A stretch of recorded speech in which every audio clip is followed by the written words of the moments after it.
E aí pessoal, tudo bem? Professor Giovanni aqui dando sequência aí a um assunto que vai falar sobre divisão celular, né? Primeiro aqui falando da mitose. Galera, é um assunto muito importante, então sintoniza comigo nesse momento, tá? Esquece aí alguma coisa, né? Sei lá, desliga a televisão, pega um caderno para você acompanhar. Essa é uma aula muito legal, muito importante. Beleza? Então bora lá falar de divisão celular. A gente vai falar nessa aula aqui sobre a divisão celular conhecida como mitose, certo? Então vamos dar uma olhada em relação à mitose. Primeiro, né, antes de entender quais são as fases da mitose, é importante que você tenha assistido uma aula anterior, né? Tem ali uma aula em relação à aula número 4 ali, que falava do ciclo celular e também relacionada ao câncer, né? Então, antes de entrar em mitose, a célula ela tem toda uma preparação que a gente chama de intérfase. Imaginando que a intérfase foi um sucesso, né? Lá na intérfase nós temos o período G1, o período S e o período G2, certo? Então, imaginando que a intérfase deu tudo certo, nós temos aqui então a mitose. A mitose ela é um processo rápido, gente. Normalmente uma divisão celular do tipo mitose demora mais ou menos 1 hora. Certo? Então vamos lá. Para que serve mitose? Bom, em algum momento da sua vida você foi formado por uma única célula, chamada célula ovo ou zigoto. Então lá veio o espermatozoide do pai, veio lá o ovócito da mãe, né? O óvulo da mãe, e aí fecundou, formou uma única célula chamada célula ovo ou zigoto. Então em algum momento você foi uma única célula, que vai se dividir em duas, que vai se dividir em 4, 8, 16, chegamos no estágio de mórula, depois vai continuar esse processo de divisão e hoje você é formado, você tem em torno de 50, 70 trilhões de células no seu corpo. Caraca, professor, é muita célula, muita célula. E como que aconteceu isso, né? Por mitose, né? Então, para o seu desenvolvimento embrionário, a mitose foi necessária, certo? Para o seu crescimento e um crescimento por hiperplasia. O que é hiperplasia, né? É um crescimento por aumento do número de células. Tem um outro tipo de crescimento que a gente chama de hipertrofia, que é crescimento pelo aumento de volume. Nesse caso aqui entra um crescimento por hiperplasia, que é aumento do número de células. Legal? E aí nós temos o quê?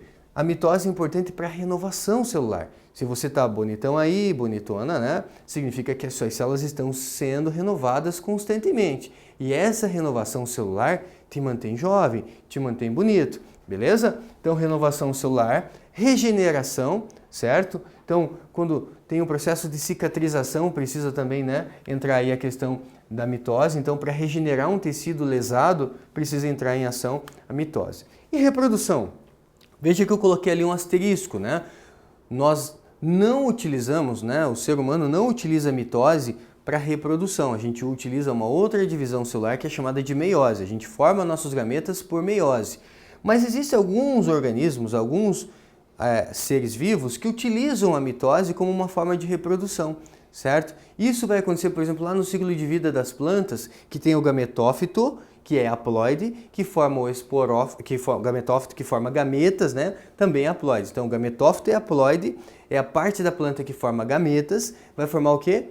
Vai formar ali por mitose. Gametas são haploides também. Certo? Temos o zangão, o macho, né, lá da abelha, ele também forma gametas por mitose. Então, alguma situação especial entra a mitose. Para o organismo unicelular, a mitose, ela significa a própria reprodução. Então, quando uma bactéria ela se divide em duas, ali acontece o quê? Uma cisciparidade ou bipartição, a gente não usa o termo mitose, né? Mas acontece ali uma cisciparidade ou bipartição. Então, para seres unicelulares, a mitose, ela serve como um processo de reprodução, beleza? Então, também, né, a gente pode deixar isso bem organizado aí para começar essa aula. Bora lá? A mitose, gente, ela pode ocorrer em células que são diploides. Professor, o que é uma célula diploide? Qualquer célula do seu corpo, gente, é uma célula diploide, certo? Exceto espermatozoide nos meninos, exceto óvulo nas meninas, certo? Óvulo e espermatozoide são células haploides, ou seja, que tem um único conjunto cromossômico. Diploide quer dizer que tem 2 conjuntos cromossômicos, beleza? Então, isso, né, a gente pode ver. Se for uma célula diploide, ela vai originar 2 células diploides. Se for uma célula haploide, vai originar 2 células haploides. Pode ocorrer em todas as células. Acontece uma única divisão, então é uma única prófase, uma única metáfase, uma única anáfase, uma única telófase, né? E importante dizer que a mitose ela forma células filhas geneticamente iguais à célula mãe. A mitose forma clones. Anota aí, mitose forma células filhas iguais à célula mãe. Deve formar. Ah, professor, e aí se acontecer de não formar? Se acontecer de não formar, nós temos aí algum erro, né?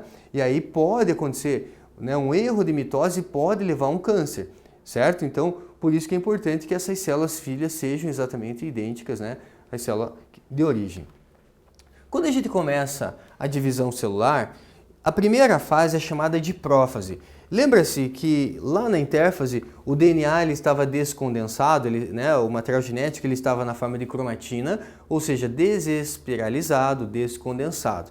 Agora, quando a célula vai entrar em divisão, o que acontece de importante aqui na prófase? Galera, é na prófase que eu preciso desmontar o núcleo. Então é na prófase, por exemplo, que vai desaparecer a carioteca e vai desaparecer o nucleolo, né? Ou seja, vai fragmentar a carioteca, vai fragmentar o nucleolo. O que mais que vai acontecer aqui? É na prófase que vai formar o que a gente chama de fuso acromático ou fuso mitótico. Então os centríolos migram para os polos opostos e vai formar ali, né, esse fuso acromático. Fuso acromático é feito ali, né, por proteínas que vão se ligar aos cromossomos para separar esses cromossomos, certo? Por que é chamado de fuso acromático? Porque quando a gente vai visualizar ao microscópio, a gente usa corante. E esse fuso ele acaba não sendo colorido, né? Ele acaba não pegando o corante, né? Acaba não sendo corado. Então a gente chama de fuso acromático. E aí a gente tem o quê?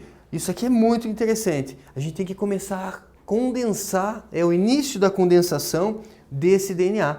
Vamos condensar, lembra da cromatina? Vai enrolando em carretéis, vai enrolando nas histonas, vai compactando o máximo possível e a gente começa a visualizar agora, não mais a cromatina, mas a gente começa a visualizar agora, eu já até sei, ó, tem três cromossomos, por exemplo. É o momento de condensação, de espiralização dos cromossomos. Então veja essa animação, ó. Centríolos migram para os polos opostos, o núcleo vai desaparecendo, certo? O DNA vai condensando e veja que, né, o núcleo ele desmonta. Isso é uma prófase, certo? Centríolos migram para os polos opostos, o núcleo desaparece, ou seja, a carioteca se fragmenta, o nucleolo desaparece e o DNA condensa. Legal? Então tá aí. Aí vem a próxima fase, que é a metáfase. Metáfase, a gente diz, né? Meio, ou seja, os cromossomos estão alinhados na placa equatorial. Cromossomos alinhados na placa equatorial. Então, a metáfase ela vai ser marcada por isso. Cromossomos alinhados na placa equatorial. Importante dizer que é um momento de máxima condensação do DNA. É o momento que esse DNA está na sua máxima condensação, ou seja, os cromossomos nesse momento ficam bem visíveis, certo? Aqui eu tenho, né, cromossomo duplicado, porque lembra, ele duplicou a quantidade de DNA lá no período S. Então, cromossomos bem visíveis se colocam no centro da célula e eles estão na sua máxima condensação.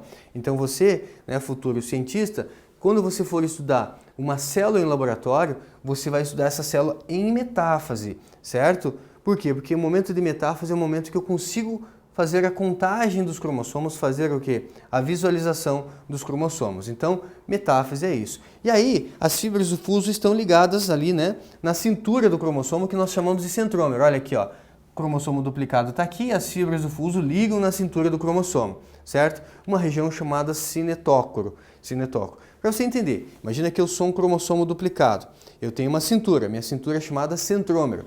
O cinto que está segurando a minha calça aqui, ele seria chamado de cinetócoro. Então as fibras do fuso ligam no cinetócoro para poder agora separar esses cromossomos.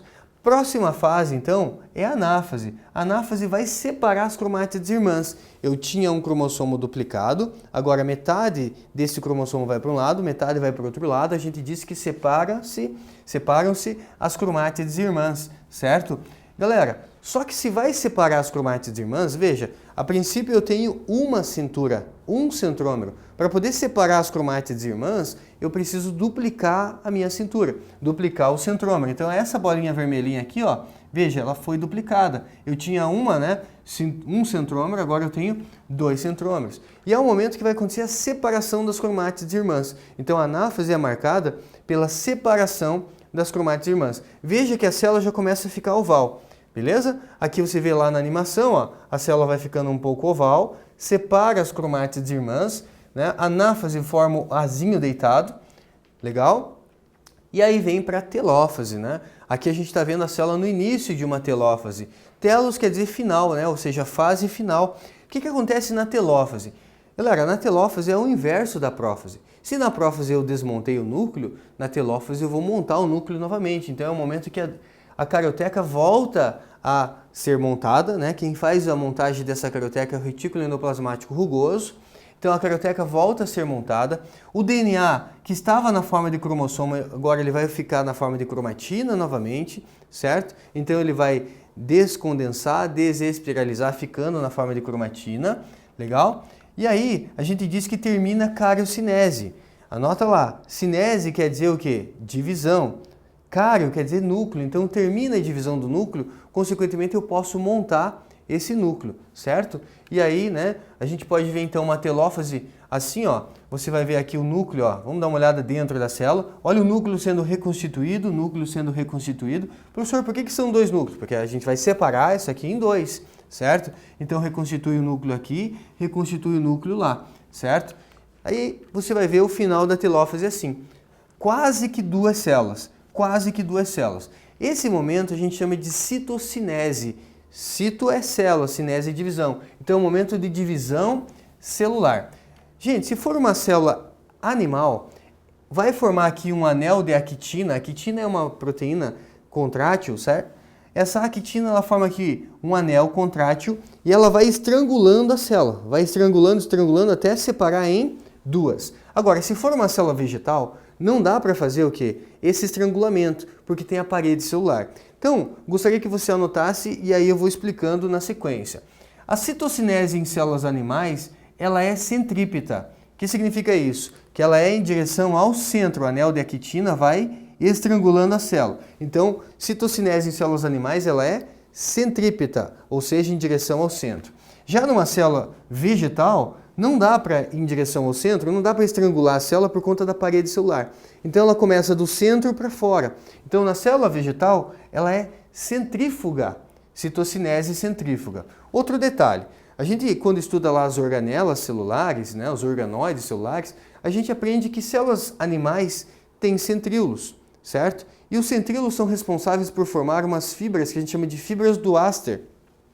Quando vai formar o fuso acromático, as fibras do Aster ajudam a ancorar o centríolo, certo? Então, se tem centríolo, tem fibras do Aster. Consequentemente, células animais têm centríolo. Então, a gente também pode dizer, para uma questão um pouco mais encardida, que a citocinese em células animais é astral, porque tem Aster, é cêntrica porque tem centríolo. Enquanto que uma célula vegetal não tem centríolo, certo? Então, é uma citocinese acêntrica. Se não tem centríolo, né, não tem fibras do Aster. Então, posso chamar também de citocinese anastral. É lógico, gente, pensando em questões mais encardidas que possam aparecer por aí. O que eu gostaria que você lembrasse é o que eu destaquei aqui. Citocinese centrípeta nos animais, centrífuga nos vegetais. Legal? Então, no final, a gente tem aqui o quê? Duas células filhas geneticamente iguais à célula mãe. Olha que legal essa imagem, né? Aqui você está vendo uma imagem de microscopia eletrônica, o momento de uma citocinese centrípeta, estrangulando a célula. Aqui você tem uma célula, aqui você tem outra célula. Que legal essa imagem, muito bacana, né? Se for uma citocinese centrífuga nas células vegetais, eu tenho aqui a parede celular. Então não dá para estrangular a célula. O que vai acontecer aqui, galera? Entra em ação o complexo golgiense, o complexo de Golgi. O complexo de Golgi, ele vai começar a formar o que nós chamamos aqui de fragmoplasto, certo? Que são vesículas que vão com o tempo acumulando celulose. E essas vesículas vão acumulando celulose, formando aqui uma lamela média. Essa lamela média vai ser uma futura parede celular que vai ser responsável por separar em duas células. E aí, o que vai acontecendo? Vai adicionando celulose, vai adicionando celulose, vai adicionando celulose. Veja que entre as duas células aqui tem o que, galera? Tem aqui o que a gente chama de pontes citoplasmáticas ou plasmodesmos, que permitem que essas células conversem, ao mesmo tempo que está formando uma parede celular, até que elas o quê? Até que elas se separem. Certo? Até que elas se separam. Então aqui eu já vejo uma imagem de microscopia, né? Lamela média na citocinese, certo? E aqui ela já está no momento de separação, ali no momento de telófase, final da telófase. Legal? Olha essa animação aqui resumindo tudo que nós conversamos, ó. Prófase, centríolos migram para os polos opostos, o núcleo desmonta, cromossomos na placa equatorial alinhados, isso é metáfase, anáfase, separação das cromátides irmãs, e telófase reconstitui os núcleos. Temos duas células filhas geneticamente idênticas. Legal? E aí, só para fechar essa parte teórica, a gente pode visualizar isso aqui na forma de um gráfico, certo? O gráfico da mitose. Imagine o seguinte, galera, eu tenho aqui uma célula com dois cromossomos simples, um cromossomo vermelho, um cromossomo azul. E aí o que acontece? Nesse momento nós estamos aqui num período chamado G1, né? G1, S, G2 é o que você viu comigo anteriormente, nós chamamos de intérfase. Imagine que nós temos uma quantidade de DNA aqui, 2C. 2C por quê? Porque eu tenho duas cadeias, né? Posso entender assim, duas cadeias. Então aqui no período G1, o que acontece? A célula cresce, né? Sintetiza RNA, sintetiza proteínas. Quando chega no período S, duplica a quantidade de DNA. Perceba que eu continuo com dois cromossomos, só que cada cromossomo agora é duplicado. Só que agora, veja, aqui eu tenho 4 cadeias. Então, duplicou a quantidade de DNA, eu vou lá para 4C. E aí vem no período G2, aí vem a prófase, entramos em mitose, né? Prófase, metáfase. Na anáfase acontece a separação das cromátides irmãs. E aí, veja, quando separa as cromátides irmãs, lá no final você vai ter o quê? Duas células filhas geneticamente iguais à célula-mãe. Geneticamente iguais à célula-mãe. Então, nesse caso, veja, são células diploides por quê? Né? Porque elas têm ali, né, o conjunto cromossômico exatamente igual à célula-mãe, que também era diploide, conforme, né, no início aqui do processo. Beleza? Bora lá então dar uma olhada nos exercícios, né? Temos aí 2 exercícios somente para a gente fechar esse vídeo. No século XVII, o cientista inglês Robert Hooke dedicou-se à observação da estrutura da cortiça e constatou que ela era formada por um grande número de cavidades preenchidas com ar, as quais chamou de células. Na verdade, ele chamou de célula, né? Que seria a tradução aí para células. Hoje sabemos que as células são preenchidas pelo citoplasma e mantêm seu formato devido ao citoesqueleto, que também é responsável pelos movimentos celulares, formação de pseudópodos e deslocamento de organelas. Considerando a participação do citoesqueleto durante a mitose, é correto afirmar que fármacos que interferem na formação dos microtúbulos, como a colchicina, interrompem a mitose em qual das seguintes fases. Veja, galera, existem substâncias quimioterápicas que elas impedem a formação das fibras do fuso. Então imagine os cromossomos em metáfase. Eles estão esperando as fibras do fuso se ligar. Mas aí não tem fibra do fuso. Cara, se não tem fibra do fuso, o que acontece? É o momento que eu consigo parar a divisão celular. Ou para fazer contagem de cromossomos, se for estudo em laboratório, ou para fazer um tratamento de câncer, certo? Então, substâncias como a colchicina, tem outra substância também, tá, gente? Tem a colchicina, tem a vinblastina, são substâncias que elas impedem a formação desses microtúbulos. Consequentemente, elas conseguem parar a divisão celular exatamente em metáfase, porque é na metáfase que os cromossomos ficam lá na máxima condensação, esperando as fibras do fuso. Mas se não tem fibra do fuso, os cromossomos ficam parados, a divisão celular ela é parada exatamente em metáfase. Então, conforme marca aqui a letra A. Bem importante isso, tá? Quando eu seleciono os exercícios, eu já seleciono pensando, né, para a gente trazer algo a mais aí para vocês. Mais um. Com relação a esse exercício, na figura abaixo está representado o ciclo celular. Então, ó, tem G1, tem S, tem G2 e tem aqui a mitose. Resultam novas células indicadas no esquema pelas letras C, certo? Considerando que em G1 existe um par de alelos, Bzão, Bzinho, quantos representantes de cada alelo existirão ao final de S, de G2 e em cada C? Então, preste atenção agora aqui, ó. Ele falou que em G1, então imagine o seguinte, né? Eu tenho aqui uma linha do tempo, mais ou menos assim. Imagine que eu tenho aqui o G1, aqui eu tenho o S, aqui eu tenho o G2 e aqui eu vou ter o C, né? Então eu vou chamar aqui de mitose. Durante a mitose, aqui eu tenho G1, aqui eu tenho S, aqui eu tenho G2. Ele falou para mim, olha só, existe um par de alelos Bzão, Bzinho durante o G1. Então vamos entender assim, ó. Vamos colocar aqui um par de alelos, então aqui vamos supor que tem um Bzão, certo?